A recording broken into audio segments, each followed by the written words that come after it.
तमाम वुज़रा के जो चलत फिरत है और जो इनके खर्चे हैं, ये हमारे टैक्सों के पैसे हैं। इनको अय्याशियां हम अब नहीं करने देंगे, इनको ठीक होना पड़ेगा, इनको अपनी गाड़ियां छोटी करनी पड़ेंगी। तो ये सारे काम नहीं करते, फिर कहते हैं IMF का दबाव है। तो IMF का दबाव अगर है तो आप अपनी आमदनी के ज़राए जायज़ तरीके से बढ़ाएं, आवाम के ऊपर टैक्स क्यों लगा रहे हैं? जब हुकूमतें आवाम को फेस नहीं कर पाती और ख़ुद बिलों में जाने की बात करती हैं तो इस तरह के बिल लाकर लोगों पर कदगन लगाते हैं।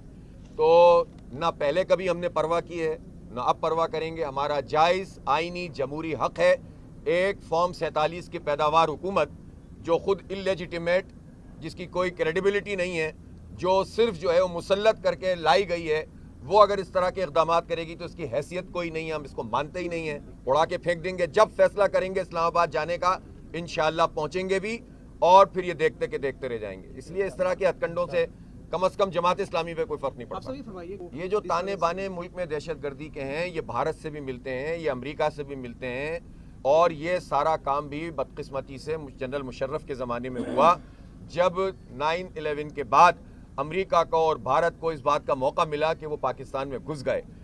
जब जनरल फैज़ हमीद के हवाले से बात होती है कि उन पर उनका कोर्ट मार्शल हो, तो मैं मुंतज़िर हूँ कि उस वक्त के जितने जर्नल थे जिन्होंने ये फैसला किया था पाकिस्तान का बेड़ा गर्क करने का, और सबसे पहले पाकिस्तान का जाली नारा लगाया था और पाकिस्तान को गिरवी रख दिया था अमेरिका के हाथों।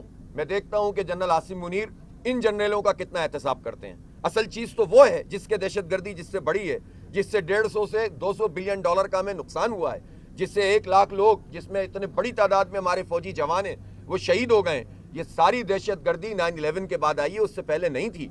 और ये दहशतगर्दी लाने में उन लोगों ने किरदार अदा किया जो उस वक्त हुकूमत में थे। अगर उनके खिलाफ कोई कोर्ट मार्शल नहीं होता, इसका मतलब है कि फिर ये तो सियासी पॉलिटिकल मसला है। तो ये तो अब हम देख रहे हैं, इंतजार कर रहे हैं कि कितने करप्ट लोग हैं जो स्मगलिंग में मुलव्वस हैं, FC के बड़े बड़े लोग हैं, कितने लोग हैं कि जो 2 नंबर के धंधों में हैं, FWO की चीज़ें भी अब सामने आना शुरू हो गई हैं। उनके खिलाफ कार्रवाई होगी तो पता चलेगा कि वाकई आर्मी में इस बात की रियलाइजेशन है कि करप्शन खत्म होनी चाहिए और कोर्ट मार्शल होना चाहिए। तो हम मुंतज़िर हैं, हम देखते हैं। बिल्कुल होना चाहिए, वो क्यों एहतसाब से मावरा है वो, और एहतसाब उनका भी होना चाहिए जिन 3 पार्टियों ने मिलकर, बड़ी पार्टियों ने मिलकर एक्सटेंशन दी थी। इस गुनाह से अल्हम्दुलिल्लाह जमात इस्लामी ही महफूज थी, बाकी तो हम हुए, तुम हुए कि मीर हुए, बाजवा की जुल्फों के सब असीर हुए।